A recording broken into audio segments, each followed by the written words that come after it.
Hello and welcome to the Gaggle, where we challenge and, if necessary, destroy media narratives. I'm George Samueli. With me today, of course, is co-founder of the Gaggle, Peter Lavelle. So, Peter, in probably one of the least surprising developments ever, Israel finally got its man. It killed Yahya Sinwar, the ostensible leader of Hamas.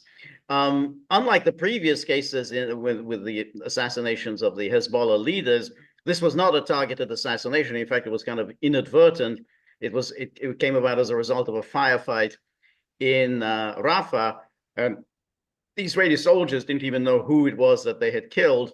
And if in fact, it took them some time to figure out. They looked at the corpse and they thought, hey, they kind of looks like maybe Sinwar. Then they did a DNA test, and then it was confirmed by the Israeli government.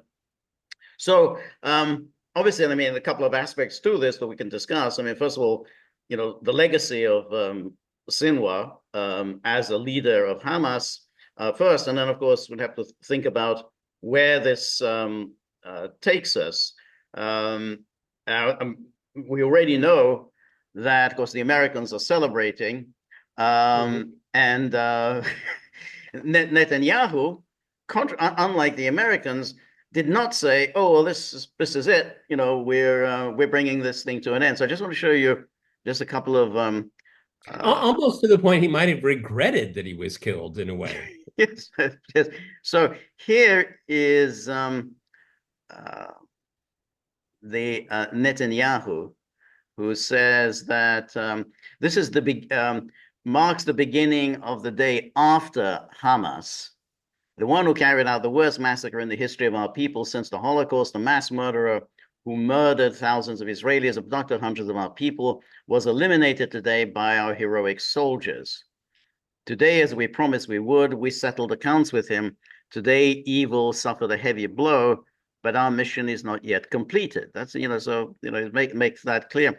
Again, as we've said on many occasions, Netanyahu's position now in Israel is, unchallengeable. The Israelis are very happy, what he did with the leaders of Hezbollah. Now he did this with the Sinwar, and of course he's killed other Hamas leaders, over the past few months. And then it says, turning to the hostages' families, Netanyahu says, "This is an important moment in the war. We will continue with full force until all your loved ones, our loved ones, are returned home. That is our supreme obligation. This is my supreme obligation." But of course, the That problem, promise is kind of getting thin, isn't it? it is getting thin. What was, of course, interesting, and it was noted in some media reports, that the Israelis had claimed that he was using hostages as a human shield, but there were no hostages in the vicinity where they killed him. None. And so he wasn't using them as a human shield. Also, once you kill the leaders, they have no idea where the hostages are. I mean, one has to assume that Hamas is a fairly decentralized organization, and the hostages have been divided up among different Hamas groupings, different Hamas commanders. It's going to be very difficult now once you removed that's the problem with assassinating leaders, because there's no one really there to coordinate things. So I think it's going to be almost impossible to track down all of the hostages. I don't think any of them will survive. I don't think so either. I don't think so either. In fact, one would think that once the word gets out that Sinwar is dead, I mean, they may well just take Well, I retaliatory mean, steps against the hostages. someone speaking in his stead, not officially made ahead of Hamas, because there's talk that they will agree on someone that lives outside of Gaza, so they won't be assassinated. Right. But with the Sinwar's death, it's reported that the hostages will not be released until the conflict comes to an end. So that kind of closes that chapter. Yeah, I would have thought so. Um, and then to the residents of Gaza, Netanyahu, says, "Sinwar destroyed your lives. He told you he was a lion, but in practice, he hid in a dark tunnel and was eliminated when he fled in a panic from our soldiers.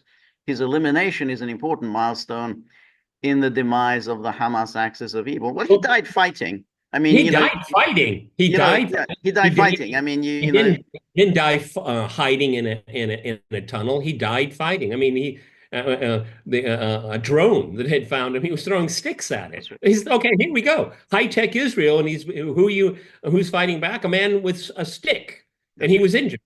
That's right. Okay. Exactly. No, So no, it's just the opposite. He died a lion for people of Gaza. yeah, Because they're one of the critiques of Hamas is that they do have international connections. Palestinians living in Doha or the Emirate, whatever, and living in the lap of luxury, and that Israel plays up on that all yes. of the time. These guys, these people, you suffer, but these guys are living in the lap of luxury. But Sunwar, no, he died fighting, and he will be remembered for that as a martyr. Yeah. Yep, no, I think so, that's why this attempt to attack his character. You may not like him, you may not like Hamas, and I think there's a lot we can say about his leadership and October the 7th and what it led to for Gaza, which And that's a discussion. George and I have touched upon this in the past, but right. he was apparently the mastermind of the October 7th attack. Well, it'll take a long time to understand, unless hopefully he maybe left something behind. He had to have understood that the reaction would be unprecedented. So that's a very interesting thing to consider, everyone. I mean, resistance, at what cost? Well, that's the point. Huge. It's a huge cost, because not just in terms of the lives lost, and not just in terms of the physical destruction. I mean, there just isn't a Gaza anymore. But we don't even know what the future holds. I mean, Israel could well just annex a big chunk of Gaza and just simply push everybody out of a big chunk of Gaza. So all of these things are a consequence of that. This is unfolding. I think it is obvious for anyone that has looked into it. They're going to annex the north. Gaza's like the size of a postage stamp. It's so tiny, and they're going to take half of that, and then they're going to push them further south. At one point, I try to stay away from predictions, because a lot of people that make predictions end up having egg on their face. Absolutely. But I think it's fair to say that the pressure on Egypt is going to grow exponentially now. Right. No, it is going to grow. I doubt whether Egypt is going to succumb, because this is the Egypt of today, but the Egypt of tomorrow could be a different one. But the thing that now the thing here that is that he launched it. Now, what was he thinking? I mean, if he was thinking that that there would be the axis of resistance would go into operation against Israel, then it was a major miscalculation on his part.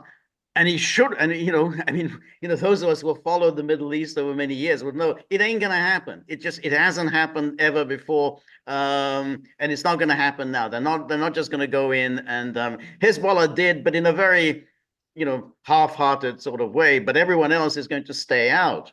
And this has been the practice really in all the wars in the Middle East, which is basically ever since 1967 and 73, everyone just simply stays out because it's just so destructive. I mean, countries are not willing to commit national suicide. But on the other hand, and not to justify it, and not I'm not here to justify his motives one way or another. George and I are trying to dissect it.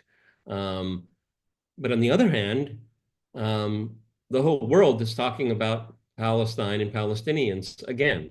Now, that's true. The cost of getting to that point is it's basically, everyone, unimaginable. It's just simply unimaginable. And it shocks the conscience. But one way or another, he left a mark, and we're talking about things in a completely different way than we were a year ago. The question is, was it worth it? And that is almost gets down to a philosophical question in a way. My own feeling is that ultimately, if you're a leader of your people, you really shouldn't be leading them to annihilation. I mean, I think that's your responsibility, not to lead them to annihilation.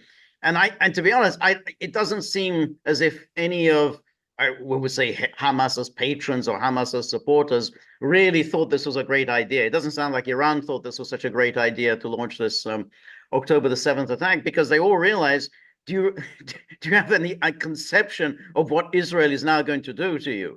And that's so it's very hard. I mean, one can say, like, so there's various people on the internet say, oh, it was a jailbreak, and jailbreak.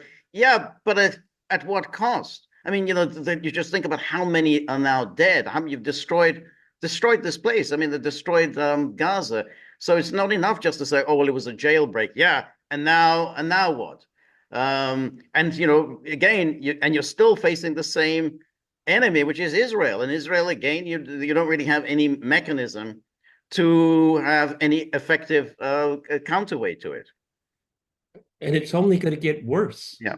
It's only going to get worse. Yeah. This is the ultimate tragedy of all of this. But, Sinwar is going to be thought about, talked about, criticized for a very long time. And we're not even, again, I don't want to be prophetic, but this may be the end of the beginning, not the beginning of the end.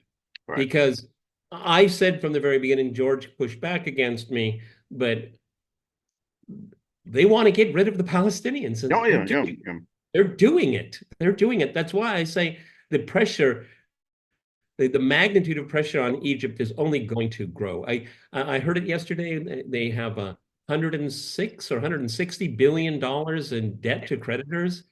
Maybe we can help you out there, Mr. CC. Well, I'm sure. I think they've already applied that kind of pressure against. Well, I think they're going to keep applying it. Okay. But a million. I mean, just imagine taking in 1 million people. Imagine taking. I mean, that is staggering for a country as poor as Egypt. Suddenly having to provide housing, welfare, jobs, healthcare to 1 million people. I mean, it's unfathomable. I mean, wealthy countries wouldn't be able to do that. Anyway, so Netanyahu says Hamas will no longer rule Gaza. This is the beginning of the day after Hamas, and this is an opportunity for you, the residents of Gaza, to finally break free from its tyranny. Well, and do what? Okay, I just can't, break free. I mean, was that a slip of the tongue? They want to break free. They're under occupation. That's right. And exactly. And do what? Live under an Israeli government, an Israeli-led, Israeli-run government.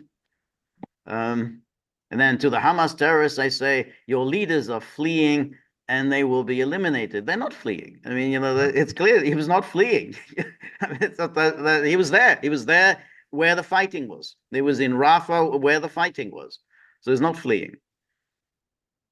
And again, when we go by Hezbollah, they weren't fleeing either. Nasrallah was, I mean, I think this is the point that Finkelstein has said, all of these leaders, they have a fatalistic attitude to life. I mean, they know eventually Israel is going to get them, so they don't flee. They know it's kind of inevitable that it's going to happen, so they just stay put. Nasrallah could have fled. He knew that what Israel was going to do. He didn't flee.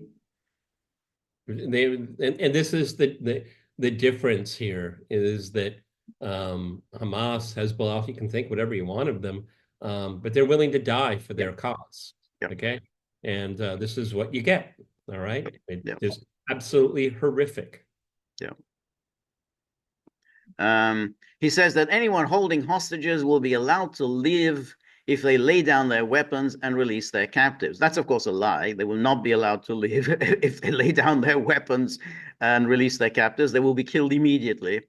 And Netanyahu will justify by saying, yeah, we always get our man. And at the same time, I say, whoever harms our hostages, his blood will be on his head. We will come to a reckoning with him. Netanyahu says freeing the hostages brings the end of the war closer. So he's not so contrary. But if that's true, George, then he's not doing much to free the hostages because he doesn't want the war to end. No, that's exactly. But it's also interesting that the way he formulates it. He says freeing the hostages, that's just simply one stage. That's not the end of the war. The Americans keep saying, well, if we can get free the hostages, we can get a ceasefire. That's not what he's saying here. Oh, that's just simply one step towards bringing the war to an end, completely ignoring all the nonsense that the Americans are peddling about ceasefires. There's no ceasefire here. Well, I mean, obviously, we don't know, and it's unknowable unless you're in part of the Israeli intelligence operation. We have no idea if they're actually looking for the hostages. We really have no idea what the number is alive, what are dead, because the point is not to free the hostages. It is to destroy Gaza, not to destroy Hamas. It's Right. to destroy Gaza. When you destroy Gaza, you will degrade Hamas and you will immiserate and eventually eliminate the Palestinians. So this is a complete farce. They're Yes. fighting Hamas. No, they're not. They're destroying Gaza. Right. Right. That's right. Yeah, because they came across it by accident. Okay. Right. Like, I mean, exactly. with there's billions and billions and billions of dollars of intelligence, and I think we found the guy. Okay, it's very unimpressive. Okay, Yeah, I think we found the guy, but again, they took a lot of time. I mean, they killed him on Wednesday, but it was only on Thursday that it kind of occurred to them when they came to have a second look and said, this guy might be, he kind of looks like Sinwar. So they didn't know who they had killed for quite some time. And then even then, they had to do the DNA test because, of course, Sinwar had spent some 20 years of his life in an Israeli prison. So these people have devoted their whole lives yes. to fighting Israel. So it's like they know that eventually Israel will kill them. I mean, it's like they know this is once they embark on this life of leadership in Hamas or whatever, Israel will kill you. And he learned fluent Hebrew. Yeah. When he was in prison. He gave interviews in Hebrew. Right. Okay. I mean, he knew his enemy extremely well. Right. Right. Addressing the people of the Middle East, Netanyahu says there is a great opportunity to stop the axis of evil and create a different future.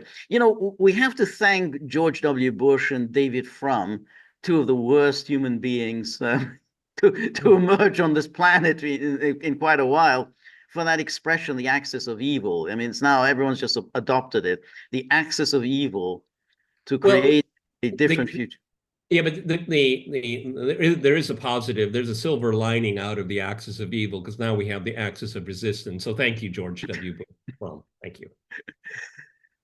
Create a different future, a future of peace, a future in which the entire region thrives. Together we can push away the curse and advance the blessing. What is this great, glorious future? In Gaza, in Beirut. I think this great, wonderful future, it can come about, but you're not part of it. That's right. Yes.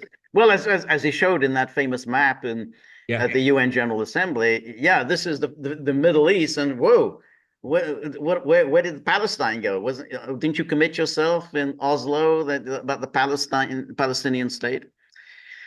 In Gaza, in Beirut, in the streets of the entire area, the darkness is withdrawing and the light is rising. And he lists Hamas and Hezbollah leaders eliminated: Daif, Haniya, Sinwar, Nasrallah, Mohsen, Akil, and many of their partners are no more. And for every individual mentioned, someone will take their place. Well, that's it. And I do think it's an important thing to note that, one of the reasons why countries don't go around eliminating the leaders of the other side is that once you eliminate that leader, that's going to make it very difficult to come to any kind of a settlement because you don't have anyone now to negotiate. I mean, if you had Nasrallah was someone who had the stature to negotiate an agreement. Haniya or Sinwar had the stature to negotiate something. So who's going to do the negotiate? We have no idea. I don't want to put you on the spot or anything, George, but when has this worked? I don't think it has. Maybe it has. I can't think of one right now. I can't think of an example of that it achieves anything. People bring up, the assassination attempt on Hitler, but it was Germans that did it. It wasn't the Allies that did it. Right, but again, it's a great unknown as to what would happen at that, if even if that happened. I mean, it's like all of these things, you just simply don't know. You might have got a more effective leader, instead of Hitler. You could have got somebody there who would have actually had, the smarts to make a kind of a deal here and a deal there, and you don't know, that what's the consequences of eliminating a leader. So, but the point is that if you want to, I mean, that was a very peculiar situation also because of the demand for an unconditional surrender. Right. But most times you're not going for an unconditional surrender. You're seeking to somehow bring this to an end. As quickly as Yeah. possible. Right, Yes. right. Um, so once this, because now, you would have to think Hamas is fairly decentralized. I mean, it's not like a proper army with a command and control system. I mean, it's a decentralized fighting units. So nobody really knows who to negotiate with, where the hostages are, even if they're alive. I mean, Sinwar may have known where the hostages were located, but now nobody really knows where the hostages are located.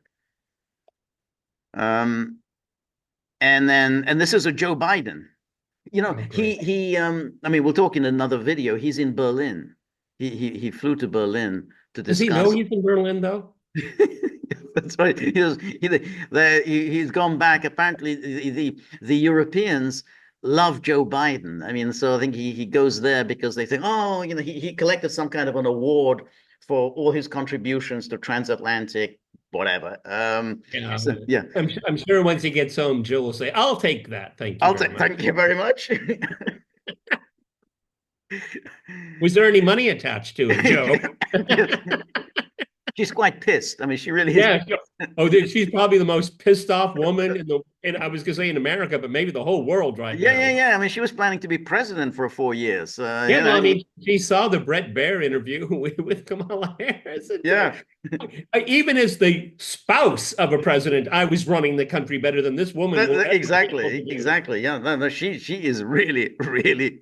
I mean, imagine Everyone who come across Jill, stay away from her. yeah, Okay. imagine you're planning to be president for 4 years without having run for anything, and that's been taken away from you.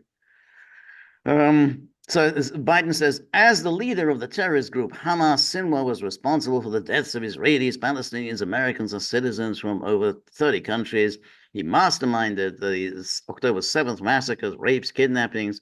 It was on his orders that Hamas terrorists invaded Israel to intentionally and with unspeakable savagery kill and massacre civilians, a Holocaust survivor, children in front of their parents, and parents in front of their children. So, Hey, all of the usual. I just have to put this jab in here. As leader of the United States, I'm responsible for the deaths of thousands of citizens from over 30 countries. That's right. Joe, that's your mantle That's exactly, and has been throughout your career. throughout your career. Yeah.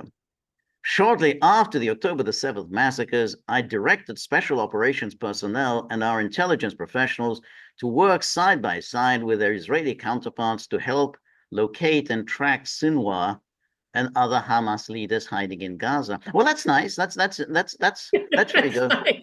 Yeah. But even the Israelis say they didn't know if it was him or not. Good work, Joe. Yeah, that's good work. But it's nice that he makes these commitments on behalf of Americans, without having declared war or anything like that. You're now actively involved in Israel's wars. Of course, we've known all this, but it's nice to get a confirmation that you just did this without really ever, seeking congressional authorization or announcing that this is what America is going to do.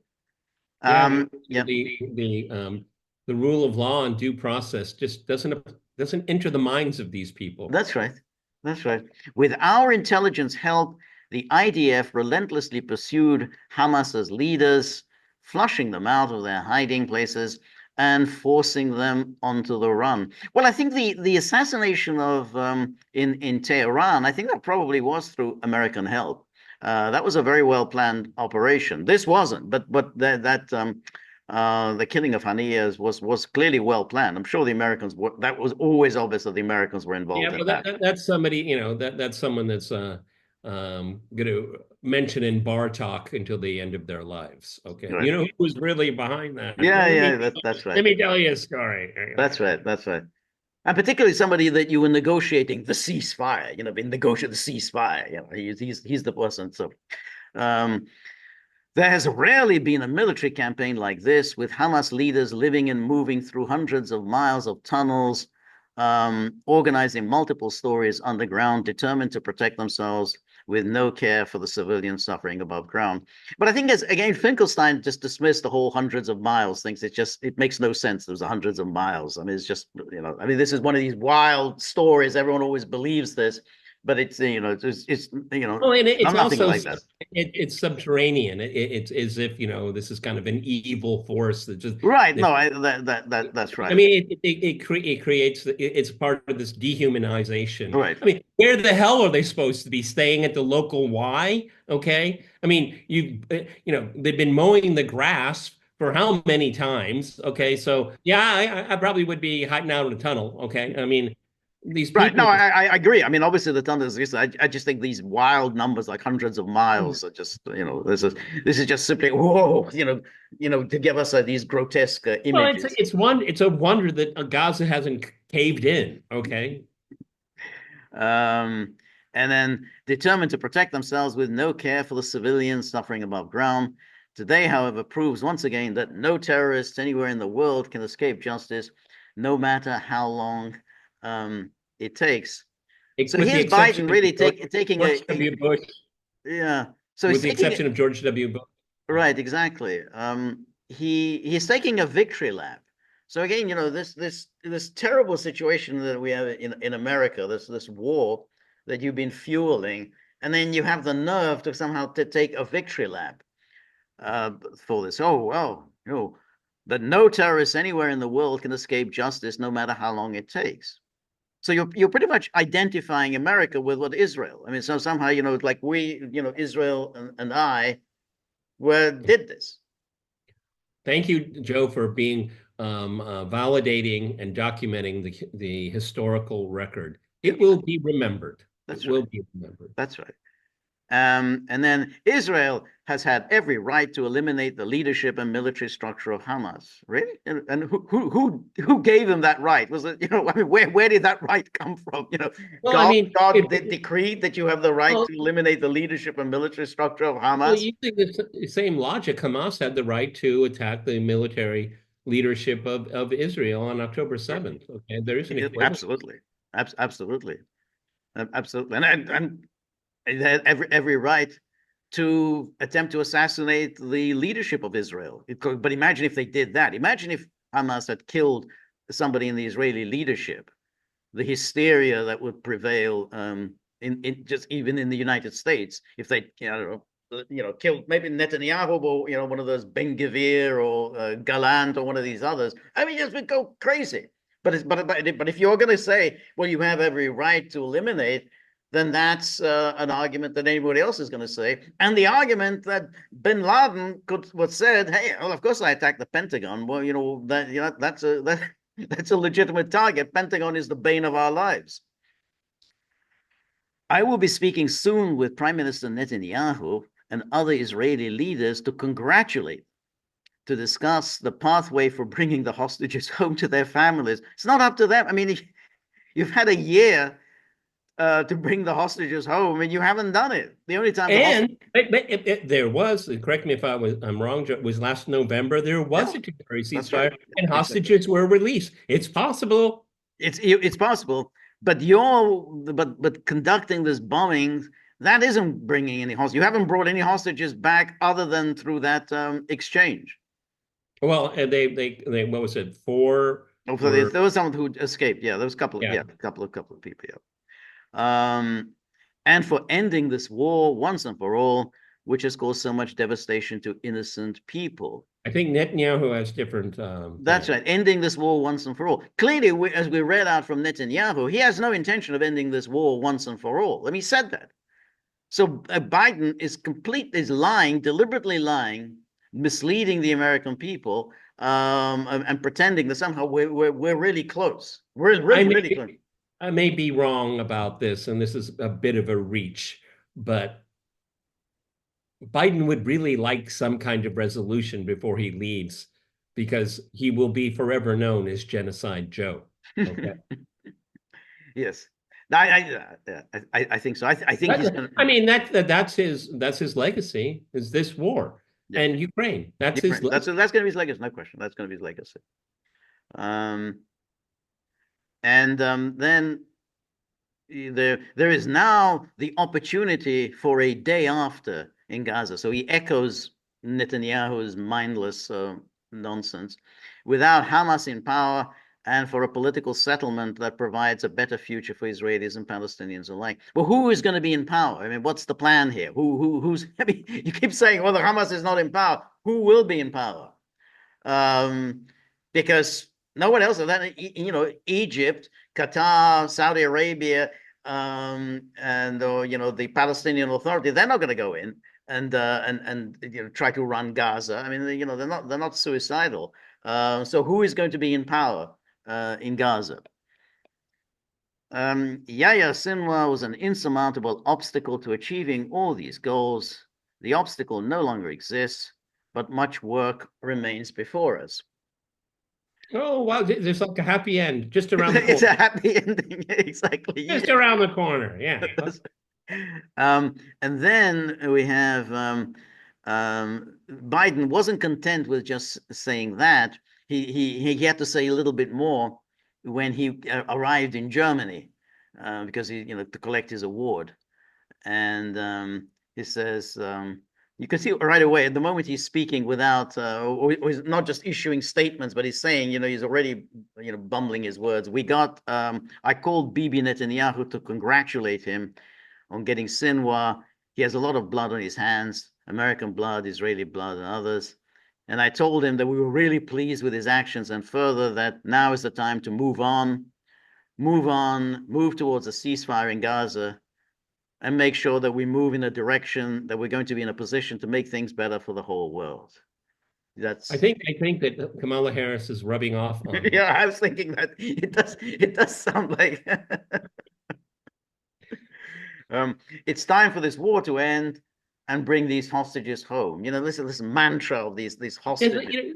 But the way I look at it, okay, it's time to end this war and bring these hostages home. Are you including the hostages that Israel has in dungeons and torture centers? I No, mean, they're hostages no, as he doesn't well. include those. They're No. they're under some kind of administrative rule. They have not been charged. Right, Okay, I mean, let's they always like this fake right, equal approach to Israel and the Palestinians. Okay, right. it's not there. There are there were when they had the exchange last year. There were Palestinians that were released, and then they were immediately arrested again. Okay, I mean, put right back in. Right. So That's I mean, let's be clear with our language, because there are thousands and up to 10,000 hostages that Israel is holding. No, I mean no, the hostages are exclusively the hostages that are Israelis, and so that's what we're ready to do, and that's what we're going to be. I'm sending Tony Blinken to Israel. So he's again Tony is going off to Israel. And Joe, do you think anyone wants to talk to Tony? Tony, yeah, I guess he's going in 5 days, 4 days, 4 or 5 days. Anyway, he's going. It's whenever I really would like to know what goes behind the scenes. Do we literally tell everybody what he said, or do we fix it? I mean, what he meant to say? Okay, I mean, maybe this is the good version. Okay. Yeah, I know. But whenever you read these things, it's like you're reading a play, like Yeah, a yeah, Harold yeah. Pinter play, 4 or 5, right? Maybe that's so, and therefore you kind of try to pass that. I wonder why he said 5 days, and he said 4 days, or 4 or 5. But he's going anyway. It's like you have to follow this and say, well, there's Yeah, obviously some profound meaning here. yeah, but in a play, it's authenticity. When Joe speaks, it's a man that's lost his marbles. Okay. And I talked with BB about that. We're going to work out what is the day after now, how do we secure Gaza and move on. Move on where? I mean, I love this. The Move only on. thing Yeah. that's moving on, Joe, is you. Okay. That's right. Um, and then he fielded a question. Do you feel more hopeful, sir, about a ceasefire? the president. I do. I feel more hopeful. Huh. Question: do you have a sense of when he will end the war? So he, I guess, meaning It's Netanyahu. very interesting. Yes, Yes. exactly. He. Hopefully, he very soon. Hopefully, very soon. Yeah, I guess. So now this is the Oh, remarks of. really, George? So she says nothing really. I mean, the usual terrorists that killed 1,200 innocent people and included horrific sexual violence, more than 250. She just repeating all the standard cliches, all of which have been thoroughly discredited. Um, and then she goes on. In the past year, American special operations and intelligence personnel have worked closely with their Israeli counterparts to locate and track Sinwar. So she's repeating the Okay, line well, Joe we don't Biden. need to do anything more with her, but this is something that George and I have talked about, and I think it's on the table. What is being presented to the public, Joe's ramblings, okay, whatever, okay. But her statement is crafted, it's very, very specific. She's the acting commander in chief. That's what they're trying to do right Yeah, now. Trying to do. yes, He looks like the your crazy granddad at Thanksgiving dinner. She's that's looking right. like, that's right, Grandpa. That's right. But That's right. I'll tell everybody what's really going on. That's right. Exactly. Um, and other Hamas leaders, and I commend their work. Like she's still vice president. Who the hell cares whether you commend their work? I mean, as if somehow she is speaking on behalf of the U.S. government. She doesn't speak on behalf of anyone. I mean, she's just simply a stand-in, for a possible replacement of the president. The vice president doesn't do anything.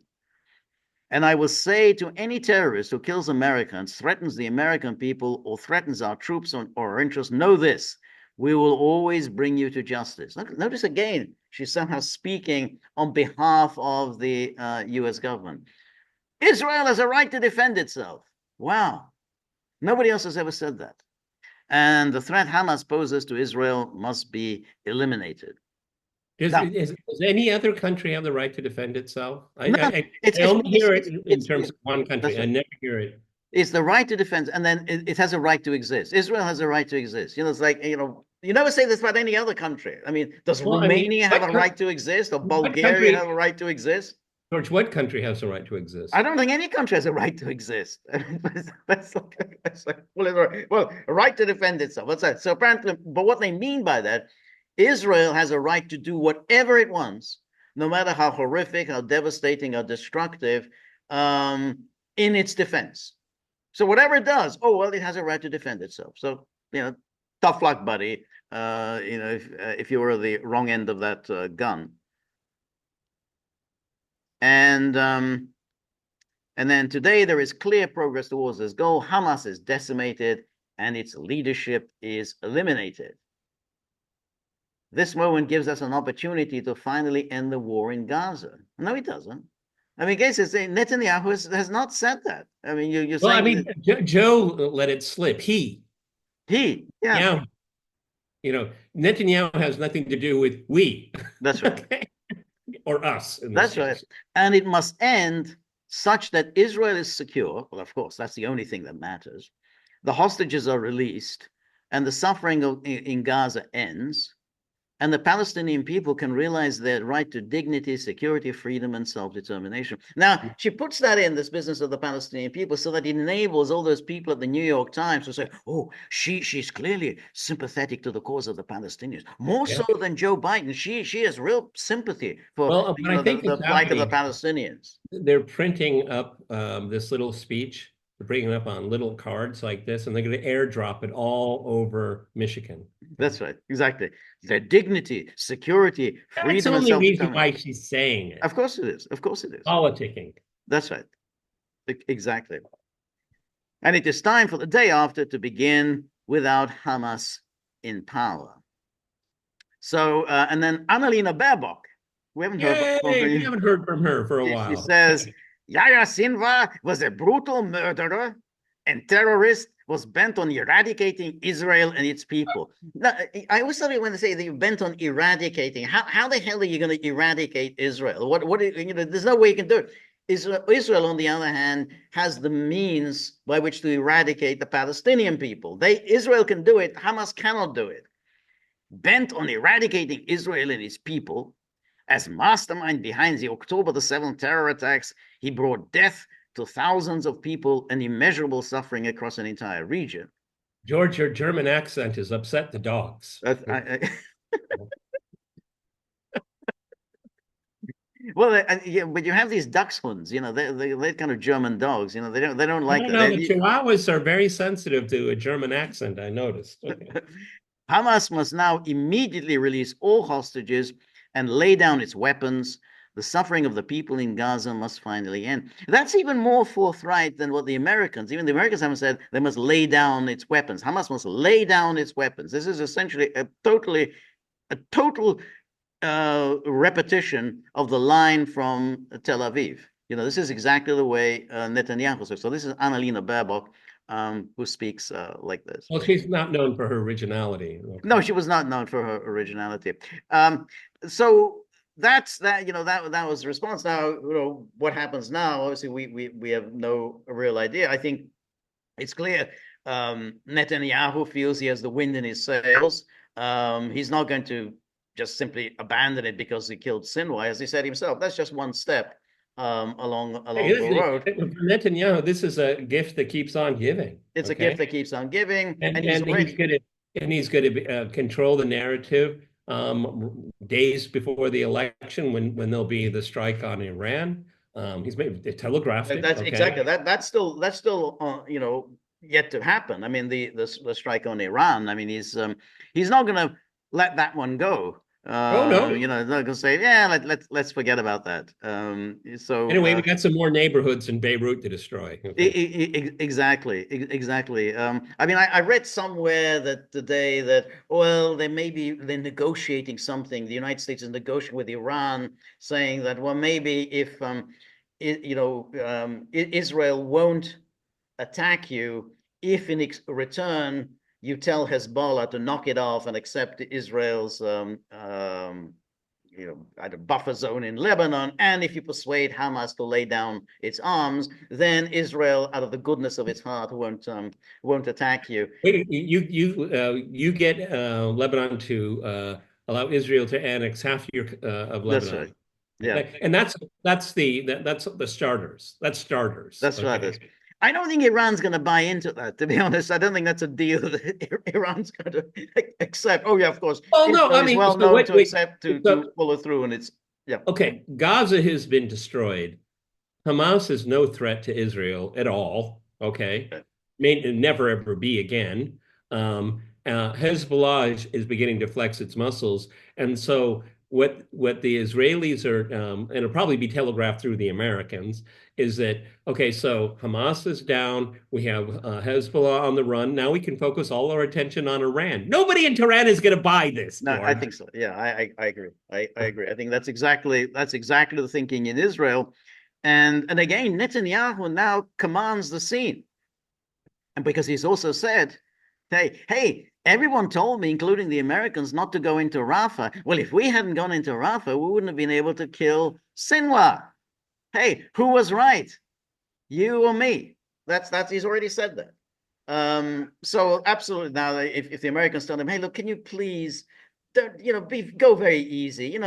Hit a couple of air bases in Iran. Don't made a point. Speedy, you've already made a point. Exactly. Don't do it. Take the win.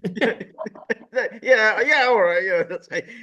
It ain't gonna happen. I mean, no, it's not gonna happen. Tony's going to go there, and Tony will probably tell him, well, why don't you, just limit your attacks. I'm not going to do that, and that's it. And that's what Israel. What do you bet that Netanyahu makes Blinken dress like a butler when he's in Tel Aviv?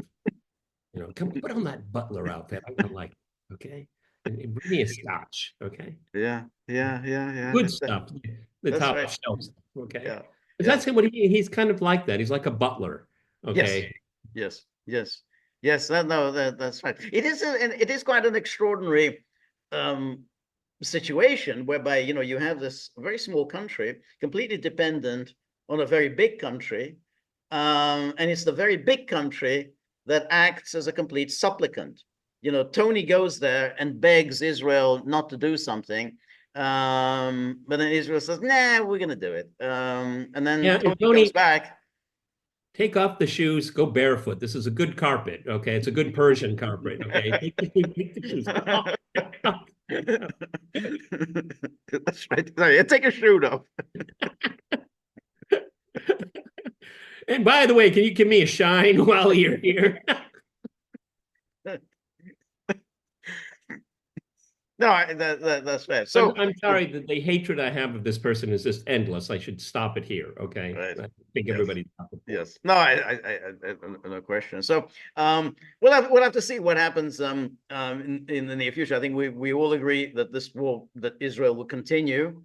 That simply giving up now would absolutely make no sense for Israel, for Netanyahu in particular, because in some ways they would still have to accept some role for Hamas, which they're not going to do. They're going to keep doing it. They're going to keep fighting this war, and the Americans are going to keep saying, can we get a ceasefire, please, so that we can work something out? And so, I think this is everything just continues, and that's what. Well, it's like saying to a serial killer, I mean, you've already killed a lot of people, all right? I mean, why not? Well, yeah, why not? You made a point, okay?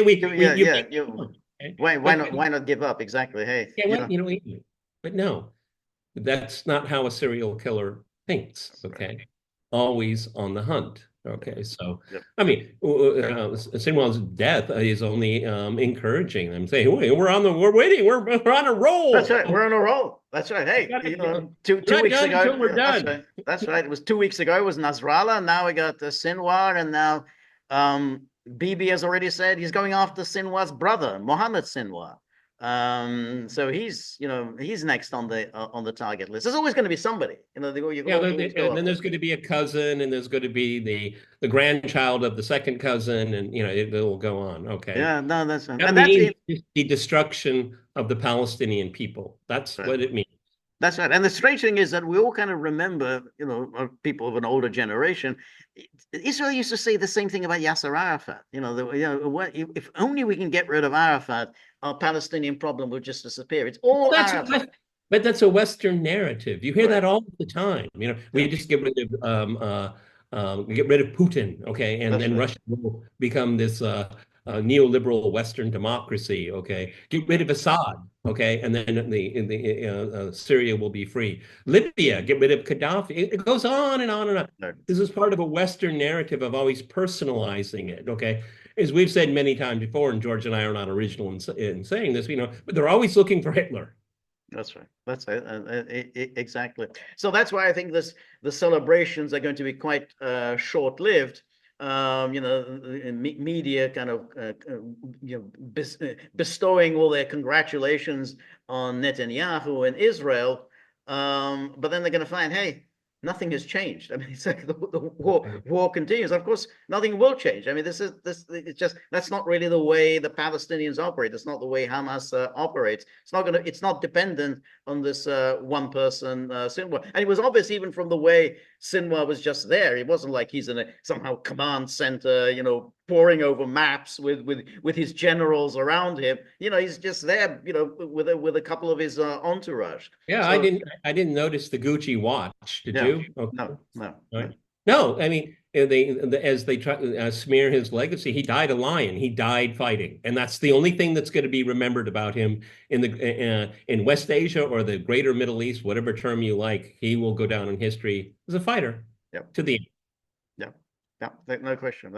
So he is. But George again hits the ball out of the park. Okay, after all of the congratulations and backslapping and all that, George asks the question, what's changed? Nothing. And that's the point. What's changed? Okay. Nothing. Exactly. Right. All right, everybody. This is the Galgo with Peter and George.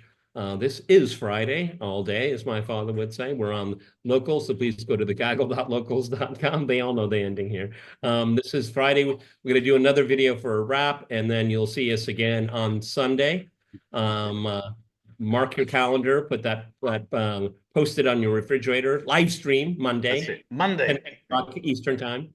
Take it away, Jordan. And then Tuesday is my live stream solo at 3 p.m. Eastern time. So I hope you'll join us for all of these live streams and podcasts. We're very grateful.